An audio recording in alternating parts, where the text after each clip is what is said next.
नमो भगवते वासुदेवाय।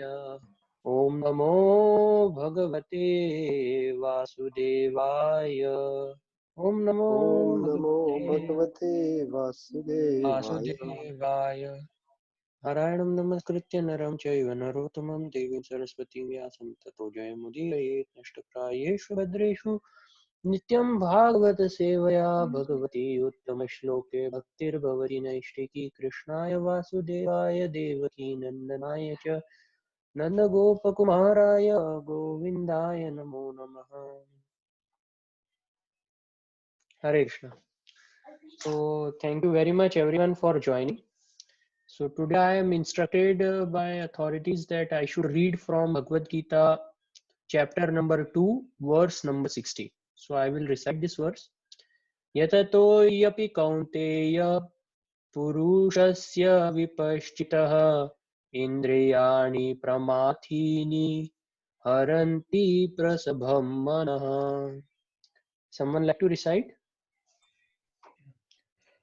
यथतो हे अपि कौन्तेय पुरुष पुरुषस्य विपासितः इन्द्रियाणि परं तानि हरन्ति प्रसभं मनः. Someone else like to recite? I have not the book here. Okay. Okay. So no problem. I will read synonyms then. Yatatah, while endeavoring, he certainly, api, in spite of, Kaunteya, O son of Kunti, Purushasya, of a man, Vipaschitah, full of discriminating knowledge, Indriyani, the senses, Pramathini, agitating, Haranti, throw, Prasabham, by force, Manah, the mind. Translation and purport by His Divine Grace Sri Bhaktivedanta Swami Prabhupada, Srila Prabhupada ki Jai. The senses are so strong and impetuous, O Arjuna, that they forcibly carry away the mind even of a man of discrimination who is endeavoring to control them. Purport. There are many learned sages, philosophers, and transcendentalists who try to conquer the senses, but in spite of their endeavors, even the greatest of them sometimes fall victim to material sense enjoyment due to the agitated mind. Even Vishwamitra, a great sage and a perfect yogi, was misled by Menka into sex enjoyment.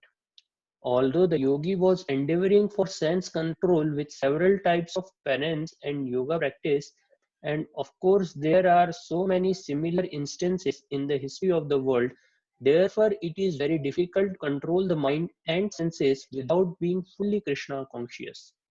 Without engaging the mind in Krishna, one cannot cease such material engagements.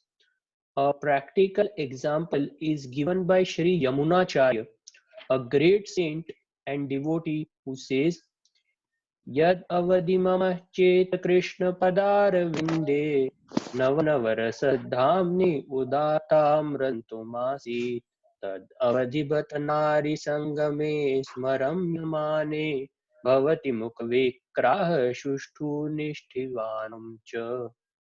Since my mind has been engaged in the service of the lotus feet of Lord Krishna, and I have been enjoying an ever new transcendental humor, whenever I think of sex life with a woman, my face at once turns from it and I spit at the thought. Krishna consciousness is such a transcendentally nice thing that automatically material enjoyment becomes distasteful. It is as if a hungry man had satisfied his hunger by a sufficient quantity of nutritious eatables. Maharaj Ambarish also conquered a great yogi Durvas Muni simply because his mind was engaged in Krishna consciousness. Savai mana Krishna padar vindayo vashamsi vaikuntha gunanuvarnani. Hare Krishna. Om Agyantimirandhasya Jnananjanashalakaya Chakshurunmilitam Yena Tasmai Shri Gurave Namaha.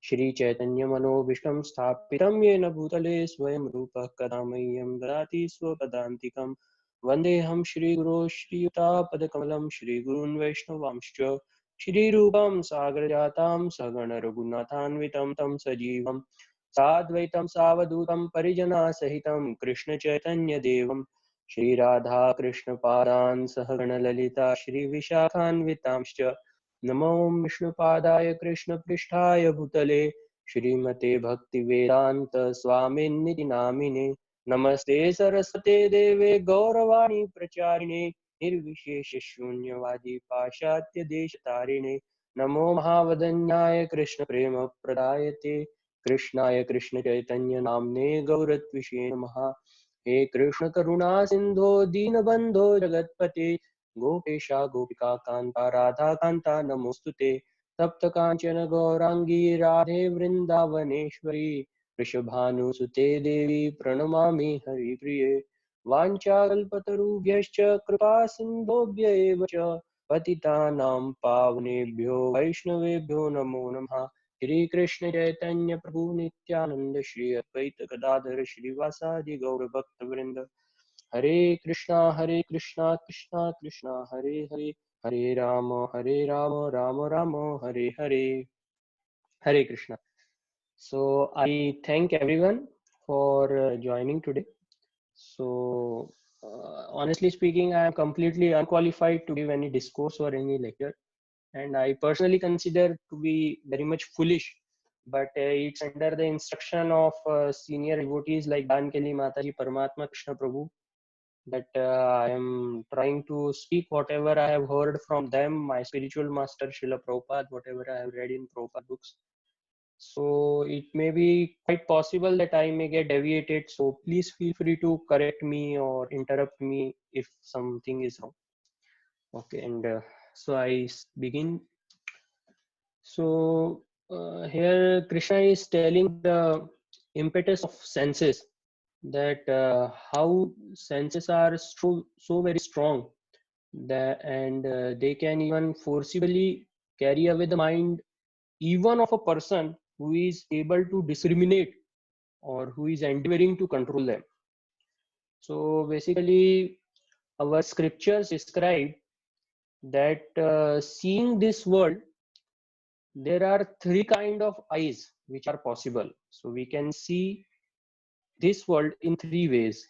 One is through charma chakshu. That means just like a ignorant person how he sees. Then second is called gyan chakshu. Gyan chakshu means knowing the discrimination which has been provided by the scripture and aspiring to implement it, and how to say, working in accordance with scriptures and living as per the scriptural rules and regulations. When a person starts living with such practice, then he is said to have gyan chakshu, and the when he attains perfection and attains pure love of Krishna or perfection of human form of life, then the eyes which one develops are called prema chakshu, and he basically becomes at that level uttam adhikari and sees Krishna everywhere. So premanjana chuita bhakti vilochanena santas sadaiv hridayeshu vilokayanti. Brahma Samhita also states that when one develops eyes filled with or tinged with the love for Krishna, then one sees everywhere the Krishna who is sitting in heart of everyone is Paramatma. So even if person who is having Gyan Chakshu or who knows what is sinful and what is pious and what is transcendental, and he can discriminate this and even practicing it in his life, still there is always a chance, because our senses are so powerful, that one may fall down. And there have been various examples, numerous examples of this given in our scriptures. But one of the very famous example which Prabhupada also has written in this purport is of Vishwamitra Muni. So Vishwamitra Muni actually was a king, but after getting inspiration from Vasishtha Muni, he gave up his Kshatriya dharma and became a Brahmin and started practicing very severe austerities. It is described in cold times he used to go to Himalaya in icebergs and sit beneath them and used to meditate on Paramatma within his heart. When there will be summer, he will go to places like this um, deserts where there is no tinge of water, and in very hot sun he used to do penances and try to realize Paramatma sitting within his heart. And for it is described in scripture almost 60 to 70,000 years he performed the tapasya and he was almost Paramatma realized. But whenever some great saint performs some tapasya, he attains lot of pious credits. And as soon as that happens, a person in this world becomes very much disturbed. And that person is Indra. So Indra becomes very much disturbed. Why he becomes disturbed? Because if someone attains so much pious credit, then it is a very good possibility that he may replace him or he may take his position. So if anyone comes and try to take my position, then it's a natural tendency that anyone becomes defendant or and try to save his position. So Indra also naturally developed that fear to save his position. So he ordered one of the very beautiful damsel of heavenly kingdom called Menka to allure Vishwamitra Muni and make him fall down from his Paramatma realization and thus reduce his pious credits considerably. So this Menka, she goes and she disturbs this Vishwamitra Muni.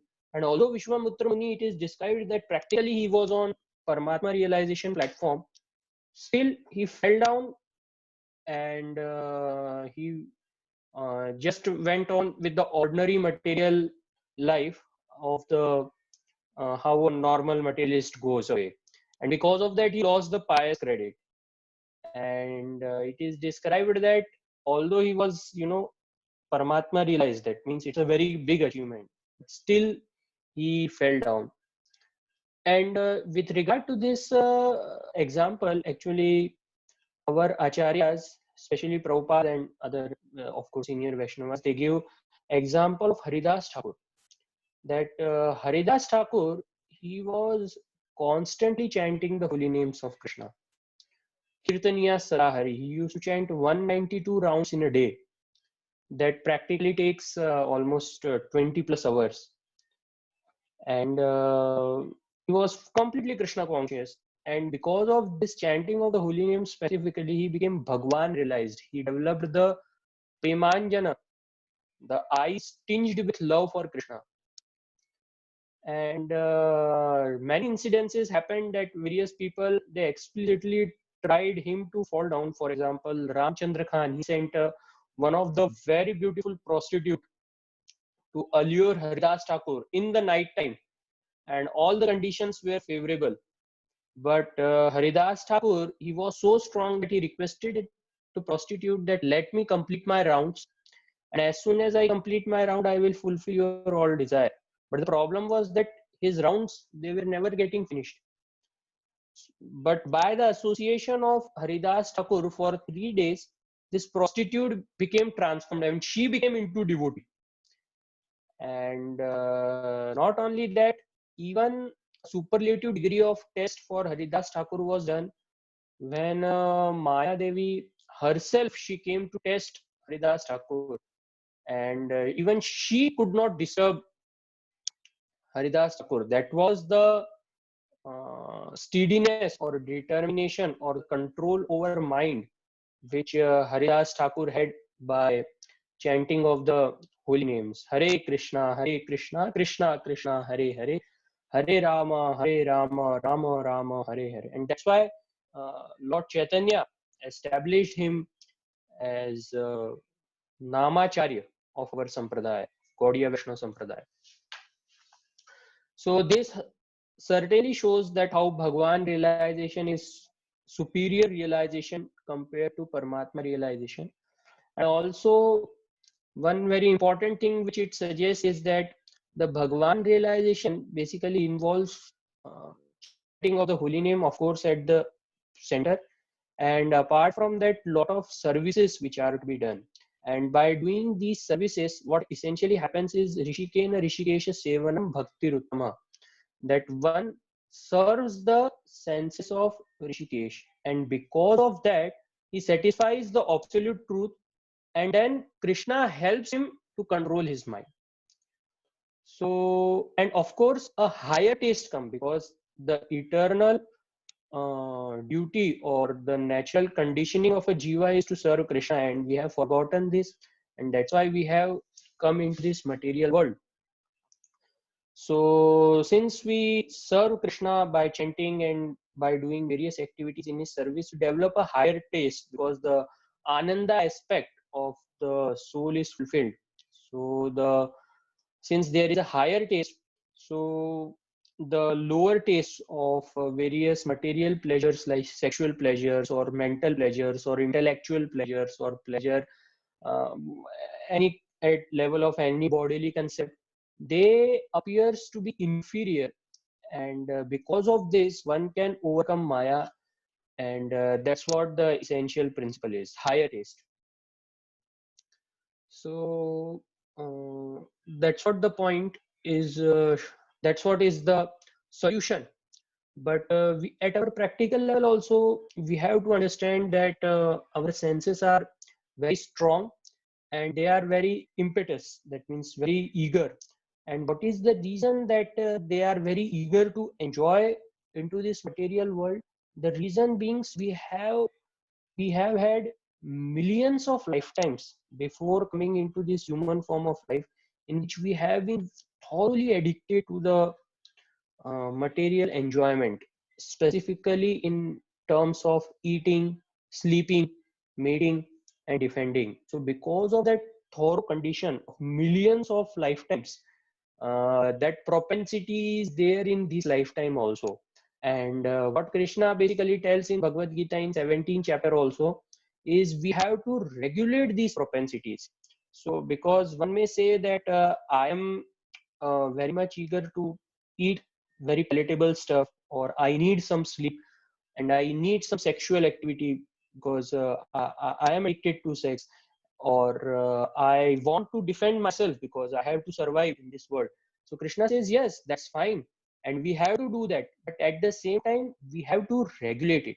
So for regulation, Krishna, that's why we need a superior authority or a guru who can guide us how to regulate our material activities and engage our mind more and more into Krishna consciousness. So that's what is the principle, that we need not give up and neither we go into other extreme of trying to enjoy our senses to the fullest extent. But but we have to practice the mode of goodness, which essentially states that we have to regulate our senses in terms of the four material activities: eating, sleeping, mating, and defending. So this is the principle, and at the same time, we have to take the medicine of Krishna consciousness. And the most important part of that medicine is the chanting of the holy names: Hare Krishna, Krishna Krishna, Hare Hare, Hare Rama, Rama Rama, Hare Hare.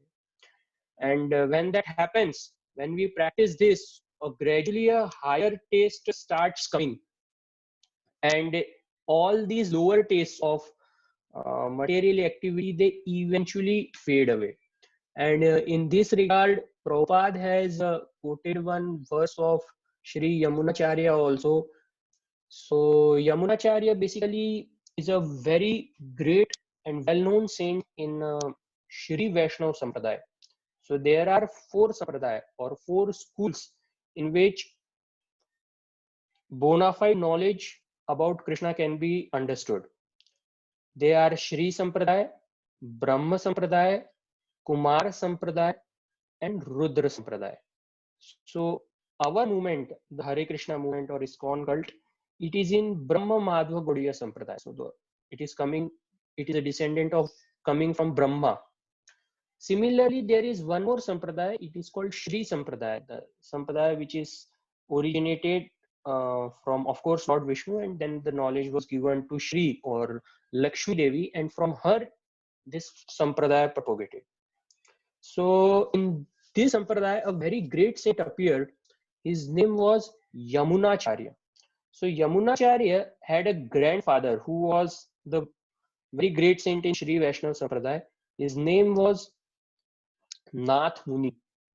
And Nath Muni wanted that his grandson Yamunacharya should become the next successor of Sri Vaishnava Sampradaya, because he was so very scholarly and so knowledgeable and so advanced in Krishna consciousness. So he wanted that he should become. But once what happened, that in South India, they were actually in the state of Tamil Nadu today. So there happened to visit a very great scholar. His name was Akkiyalvan. So Akkiyalvan challenged the king of that particular area that if no one of your person can defeat me in scholarship, then you have to give me half of your kingdom. And somehow king accepted that challenge. And many scholars from this kingdom, they came and they tried to defeat Akkiyalvan. But no one could defeat him, and Akkiyalvan was always getting winning side. So the king, so that kingdom actually I read in one of the book that it was Pandya kingdom. So the Pandya king, he became very concerned, and he was wondering like now I can have one or two more scholars who can try to Akkiyalvan, but actually everyone is defeated. So who can now fight with Akkiyalvan? So that time Yamunacharya was there, and he was a child, teenage actually at that time, and he said that I can challenge him in the scholarship game, and let's see if he can defeat me. So everyone started thinking that you are a child, what will happen? But the queen of the king, she became very how to say compassionate, and had a motherly gesture toward this boy, and she said to king, let him come and face this scholar Akkiyalvan. So Akkiyalvan actually sarcastically said him that king, you don't have any scholar. This is your savior. So in Tamil, the word for savior is Alavandhar. So he called his boy Alavandhar and started laughing on him that this is your savior. But the Yamunacharya then said that let me ask three questions, and if you can answer these three questions, I will accept my defeat. So Akkiyalvan, he thought, okay, let's have a small fun again. And so the Yamunacharya asked him that please refute or negate my three statements. And if you can do them, then you are a winner. So the first statement he made was, the mother of yours is not a barren woman. So Akkiyalvan, so basically the question was, the Akkiyalvan's mother is not a barren woman. So Akkiyalvan has to prove that his mother was a barren woman. That means she never had a child. Then second question was, the king is a righteous ruler. That means the Akkiyalvan has to prove that the king is not a good king. And the third statement by Yamunacharya was, the queen is a chaste woman. And Akkiyalvan had to prove that the queen is not chaste. And all these three questions, they turmoiled him, and he couldn't answer them. And finally he said that I cannot answer them because I am born from my mother, so how can my mother be a barren woman? And similarly, how king can be irrighteous, and how queen could be unchaste? If I answer these, then I myself will get killed. So you only answer. So Yamunacharya gave a very simple answers to all these three, which satisfied everyone. That was his scholarship. So he replied to Akkiyalvan that in Garud Puran it is stated that a woman, if she have only one child or no child, in either of these cases, the woman is considered to be a barren woman. Since in your case you are the only child, no siblings, So your mother, she is considered to be a barren woman as per the scriptures. So Kealvan accepted that. Second was, king is a righteous king.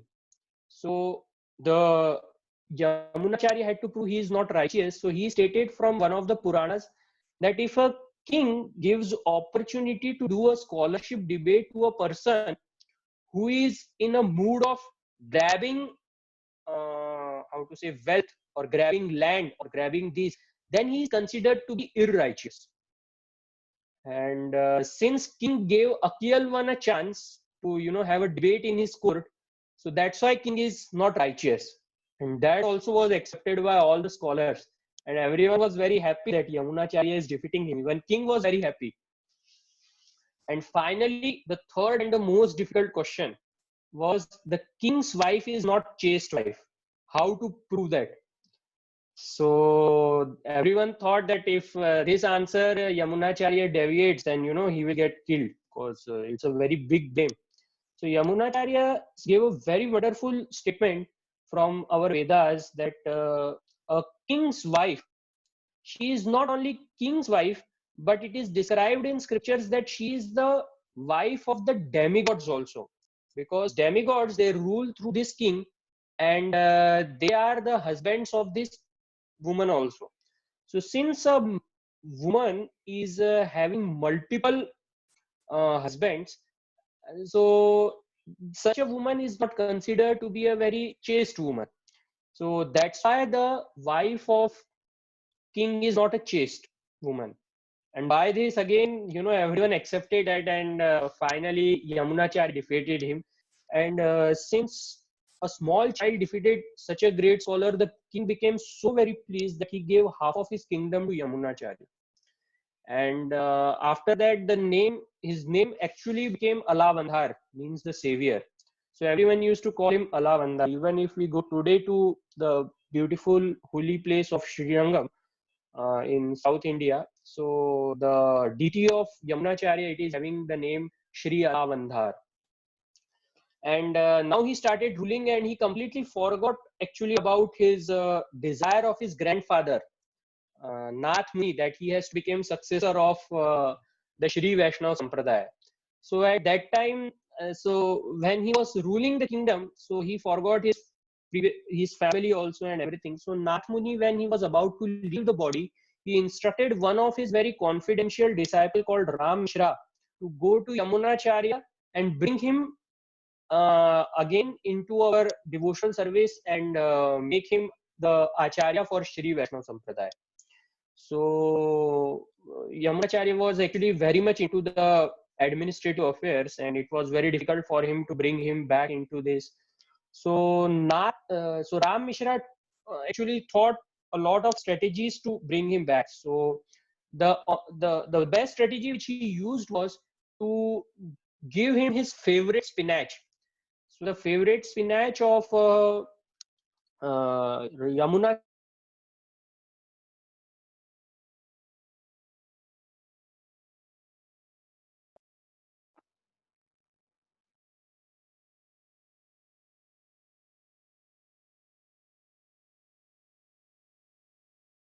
saying that please cook this for him. And when Yamunacharya used to taste it, he used to like this sabji very much, and regularly he used to eat it.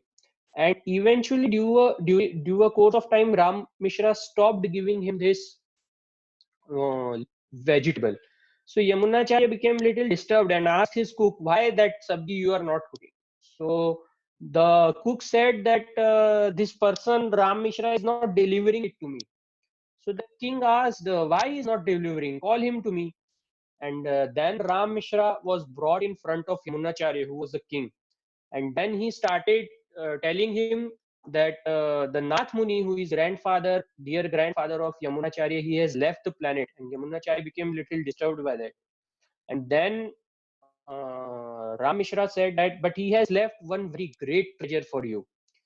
So Yamunacharya immediately became very excited, like, what is that treasure? So he said that I cannot give you here, but you have to join with me. And then Yamunacharya said that, okay, I can come. So Ram Mishra said that we will both walk till there. We cannot go on horses or any carrier.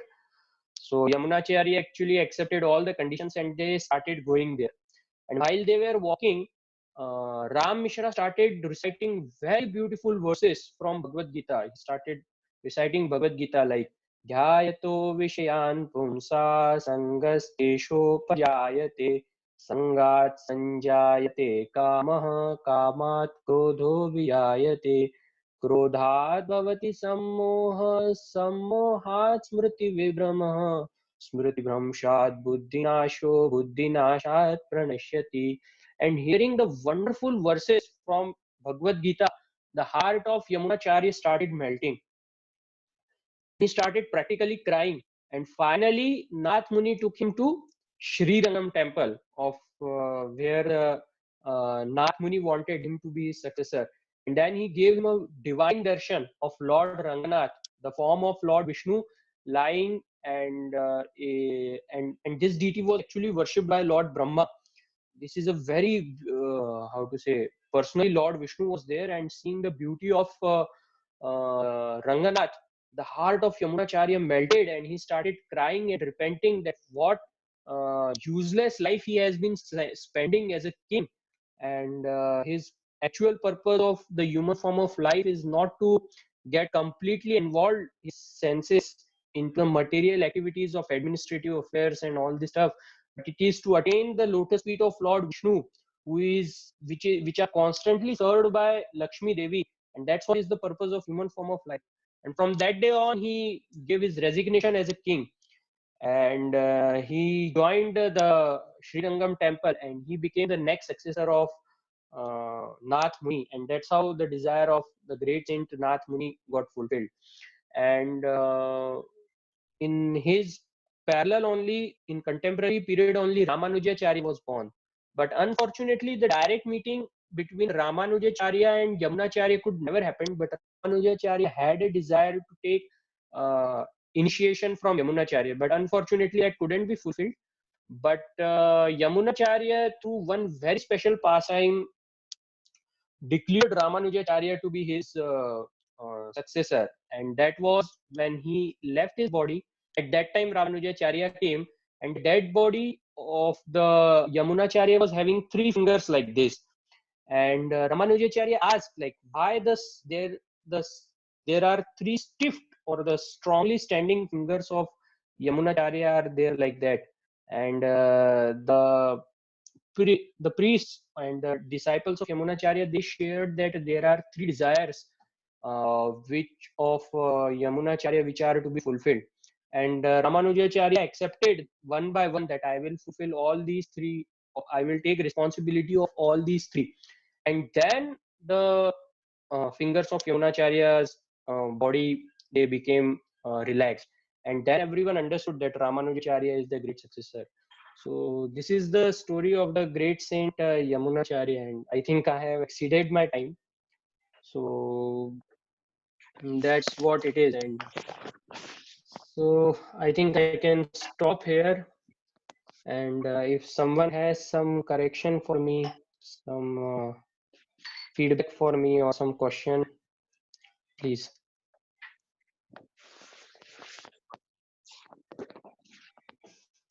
Hare Krishna. Thank you, Uda. First, Haribol. Haribol, Haribol. Sorry. Hare Krishna, Hare Krishna. Thank you, bro. Okay, so if no question, then today is actually a very auspicious occasion of Apara Ekadashi. And on this auspicious day, I am personally trying to chant 32 rounds. So I request all the devotees that please pray that I can complete 32 rounds today and make myself more Krishna conscious. So Ekadashi are, Prabhupada said that they are the special days, more merciful day when Krishna is more merciful. And we perform any kind of devotional service on this particular day, then it is having much more impact than what we perform on the ordinary day. And Ekadashi is one of the most dearest how to say day for Vishnu. So yeah, take advantage of it and try to do some charity and do some extra chanting. Extra chanting is very much how to say work on the day of Ekadashi. Okay. So, any no questions? Then we can end here. Thank you very much. Hare Krishna. Thank you, Prabhuji. Hari Bol. Hare Krishna. Hare Bol. Hare Krishna.